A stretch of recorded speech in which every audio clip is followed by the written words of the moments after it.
Hi, everyone. Welcome back to Appliance 101, where we discuss everything and anything appliance related. My name is Pat Palingo, and I'm the marketing director at Yale Appliance. With me is our CEO, Steve Scheinkoff. Today, we are live in our Boston showroom, and in this episode, we'll be discussing the pros and cons of wall ovens and cooktops, along with the true meaning of free appliance delivery. If you're new here, I highly recommend you start from the beginning, as some of these topics we'll be discussing will compound on information from the previous episodes. Let's get started.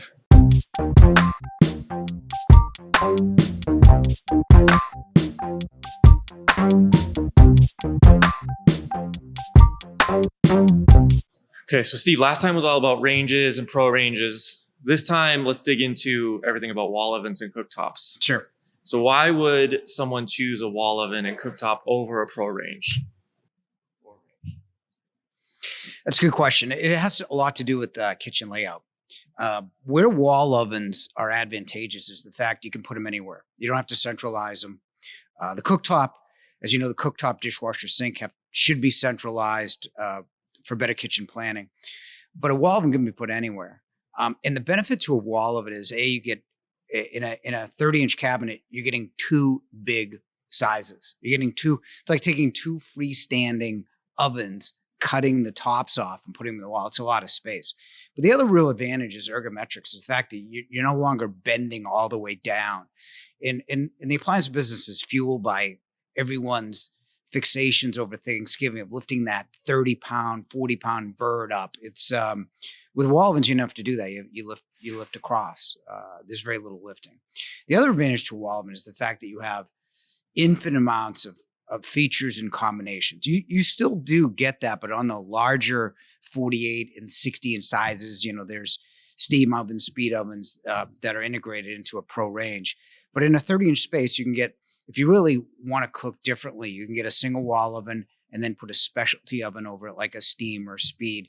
So it's a lot more versatile, flexible, and it's a lot easier in terms of not bending as well.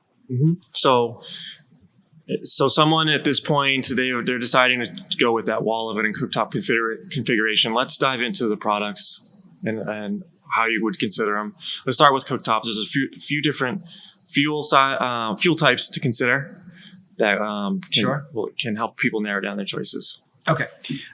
First, there's basic electric in a cooktop, which has been around since the 1920s.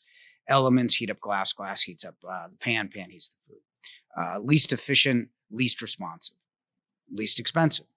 Then you have gas in all its iterations. Whether we're talking about a gas cooktop, which is like the top of a range. It's top of like a stove, regular stove. It's a cooktop. Then you're talking about a range top, which is the top of a pro range. Both available in gas. The difference between a cooktop and a range top is, cooktops go to 36, range tops go to 60, and you get grills, griddles, French tops. With a range top, cooktop is just burners. Then you have induction. Induction is the latest. When I'm saying it's the latest, it was actually invented in 1980, with the other ones being invented in the 20s and 30s. What induction does is it's magnetic. So what happens is your metal pan becomes the conductor. So the magnets of the induction excite the molecules of your metal pan, and the pan cooks the food. It is the most responsive. It is the fastest to boil. It has got an instant simmer to it, instantaneous, extra low simmer. You don't have to vent as much. It's the most child safe because it has to sense metal, so it can't be actually turned on as well. And it's easy to clean because the top doesn't get hot. You're not baking, the drippings onto the cooktop itself. You're only getting residual heat from the pan down to the glass. And on induction, if someone's considering moving from an electric cooktop to an induction cooktop, cookware becomes a consideration. Yeah, you would want metallic. You would want metallic pans, something that senses a magnet. And the easy thing to do is just put a magnet on your pan. If the magnets attract the pan, it's an induction pan. There's various types. The more metal composition, the better off it is. But that's really the simple thing, is take a magnet, put it on your pan. Yep. And new pans now, they're starting to label them with induction compatible as well. Sure. So now let's talk about wall ovens. There's many different types of wall ovens to consider, really flexible. Let's start with just a double wall oven. Why don't you just talk a high level. What is that, and what kind of options and features do you get? Okay. So the first thing is what we try to do is make things easy. You got to remember that appliances follow cabinet sizes. So talk about a 30-inch wall oven if it's a 30-inch cabinet. There's the standard wall oven that you buy in new construction is 30. Older ones can be 27. The gas ones can be 24. And those are the sizes. So what we're looking at is basically features. You take a look at, say, like a Miele or a Wolf that have automatic cooking programs. The Wolf's got their new blower verticross convection with a gourmet setting that you input time and temperature. You input the food group, and it gives you the time and temperature. On the Wolf, it gives you the rack position as well, along with the blower convection. What Miele does is that they have their master chef controls with 100 different kind of automatic recipes. They have you install water line because it has the steam assist functionality, which is different from a steam oven. Steam oven, you can cook a meal in steam. Steam assist means it adds steam in the process. Steam is in moisture is essential for baking breads, caramelizing food. So Miele will give you that along with that same kind of master chef functionality. JennAir is another one that gives you the pictures of the food in the cuisine center, and theirs is smart compatible, so you can operate it on the phone. There are many that are actually smart compatible. Ironically, right now the two best are not smart compatible. Wolf and or the most popular high end brands, Wolf and Miele. Gaggenau's another one with side controls, and it's a very sharp piece designed by Bang & Olufsen. It's got 17 different modes. So if you really like to cook, Gaggenau's probably the single best because it gives you a mode that matches pretty much everything. And then really when you go for a step down from there, it's twin convection, GE, KitchenAid make very good ovens. And when you go down from that, maybe something just a self-cleaning or a builder grade that's less expensive, that's $2,000 or $2,500. And then on the flip side, a double wall oven, you get two large ovens to use. Yep. There's some upgraded features depending on the brand you choose, like guided cooking. But another option is to combine a single oven with some specialty type of oven, a speed oven, a steam oven, convection steam. There's some options there. Sure. Do you want to dive into what pros and cons of?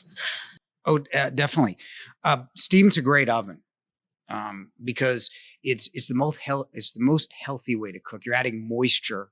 We have seminars on them, and I've seen our chef Saba cook everything in it: grains, vegetables, obviously, brownies, anything, and it tastes better because you're not baking out flavor, nutrients. So steam is a great oven, especially again, you have to assess how you're going to use the product. If you use two double ovens, what you get there is capacity. Steam oven, a steam speed, warming draw, microwave, you're not going to get the capacity, you're going to get a different way of cooking. Like a speed oven uses convection, is a smaller convection oven, but gives you that microwave. So you could cook both at one time. So you're saving half the time and not having that rubbery microwave texture, because microwaves target moisture in the food. It's almost like a reverse steam oven, and that's how it cooks so fast. Then you have warming drawers that keep food warm up to 3 hours. You can put underneath. Benefit that is if you cook at one time and your family eats another, it's a good useful appliance to buy, and that's really it. One's got double ovens have capacity. When you're talking about specialty ovens, you can cook differently, better, but you're not getting the capacity. Yep. And those have really great different options in the traditional wall oven, but have a bit of a learning curve, right? I don't think the wall ovens don't have a learning curve so much because everything's done for you, especially if you buy Miele, Wolf, JennAir. It's like, hit this button, tell me what you're cooking, and I'll give you the time and temperature. When you're talking about steam and speed, you really have to learn a different way of cooking. And you have to do that. And you have to be able to try and fail or, go to a steam seminar that we have and really learn it, because it's different than actually cooking in a regular radiant oven. So switching gears a little bit, appliance delivery. You've made your all these selections. You've ordered your appliances. When people are allured to free delivery, that's promoted across the board in a lot of places. The free delivery may not actually be free. So what do we commonly see when we talk about that? Well, free delivery is not free unless you put it on your curb, and anybody can do that. We can do that, and we do offer free delivery with the Yale card inside your house. But the problem is that for a delivery company like us, all the liability goes way north when we step inside your house. And we did free delivery up until I think it was about 10, 12 years ago. And the problem is that when you commoditize something like a service, like a delivery or an install or a service tech or something like that, you tend not to hire the best people. So you pay for it in one way or another. Now, to address the actual free delivery, there's no free delivery. When you talk about what we consider a delivery is a delivery in the house, basic installation, say a refrigerator, washer, dryer, gas ranges, gas cooktops are a little bit different. Hookup and then removal with stairs. If you go to any appliance company, any of them, there's always like a $20 charge for removal. There's stair penalties. There's, even if they do the stairs, a lot of companies don't even do the towers because they're not insured for that. And so what you want to do is we have a tool to help you, especially with a lot of out-of-market listeners. We have a delivery checklist that gives you all those little things, because what tends to happen is, and what we always say is, get it on paper, get it in writing, because what happens is you get your appliances from whatever company, and it's a negotiation with whatever outsourced delivery person is on the job, asking you for $20 for this, $20 for that, $30 for this. But once you get in the house, there's no free delivery available in the market that we know of. And once again, like everything else, we always urge transparency, is to look at delivery as a separate component, as an integrated component of the sale, because a lot of the two biggest problems in appliances, other than general sales help, is delivery and getting the right people into your house. I mean, we're delivering heavy appliances on increasingly softer floors. So really, you don't want damage, especially, you want to connect it well, because water damage is a huge liability for anybody. So really look at delivery as part of the requisite sale that you're having. It's an important part and feature. So make sure that wherever you buy it has capable delivery. Sales, it shouldn't stop at sales. It shouldn't be the end of the transaction. Yep. That checklist you mentioned is really great. It gives you a list of questions to ask your dealer explicitly. Do they bring the product into the home? Will they go upstairs? Will they connect it to water? Will they connect it to a dryer vent, etc.? It goes into details like we use special paper. So when we install a dishwasher, we put the paper on it. So, in 24 hours, if you see moisture, we can come back before it becomes a real issue, because even the little drips add up over time to become moldy problems that none of us want to deal with. So it goes into that. It goes into query searches. We've had there's been some recent talk about delivery issues in other markets of problems. Queries is the criminal registration. So we access that before we hire anybody. That's even a good question to ask now.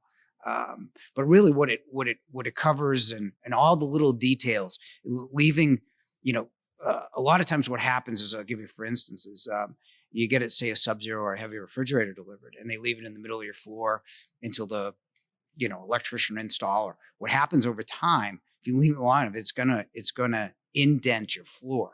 So what we do is we leave it on melamine. So even if your dealer doesn't do that, we're going to give you the steps it takes to protect your floor, your house, and all the variable problems that we've encountered over the last 98 years of our existence. You'll have the benefit of just looking at that and having all that information be prepared so that it doesn't happen to you.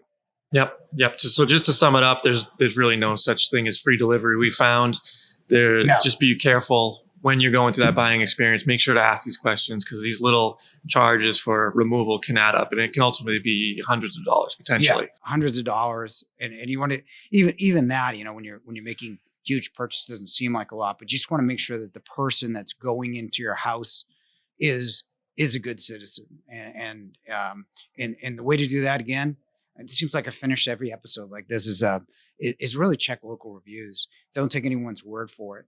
Just look at what the experience is after the sale, and base where you put your money,